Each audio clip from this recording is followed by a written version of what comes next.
Как осуществляется вызов корреспондента? Есть позывные у вызываемого, у вызывающего. И нужно сперва 2 раза передать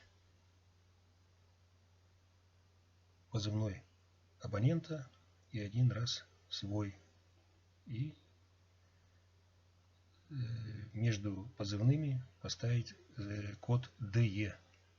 То есть 2 раза позывной вызываемого, DE 1 раз свой позывной и код К.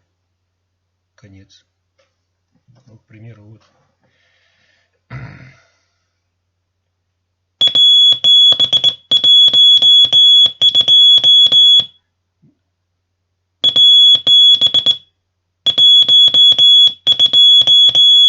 Два раза кого-то вызвал.